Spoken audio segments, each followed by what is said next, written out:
Flash flooding has surged into the spotlight this summer from Texas to the Northeast. Michael Yoshida explains what's behind the seemingly nonstop weather events that we've been seeing over the past several weeks.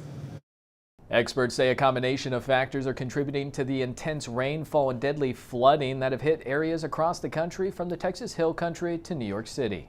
Heavy rain and deadly flash flooding putting communities across the United States underwater. It feels like events like last night, again, not just in New Jersey, but as a general matter, are coming more frequently with more intensity. Summer is flash flood season, when intense daytime heat can fuel thunderstorms and warm air can hold more moisture. But experts say these recent events were more significant for several reasons. Along with high daytime temperatures in parts of the country, we've also seen record levels of atmospheric moisture, which helped drive heavy rainfall that led to deadly flooding in Texas and North Carolina.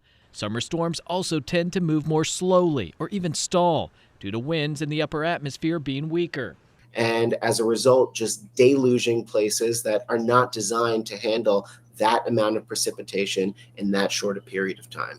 Recent wildfires also causing problems in areas like Ruidoso, New Mexico, burning away vegetation, and in some areas the fire's extreme heat changing the soil's natural ability to absorb and slow down rainwater. Droughts can have a similar effect too, something we saw amplify deadly flooding in Texas. Urban areas are not immune either, where asphalt pavement and older drain systems can be overrun. There is a growing recognition in financial markets, in the scientific community, and starting in infrastructure planning that we are dealing with a much different beast in terms of the weather patterns that we're experiencing, and things have to change.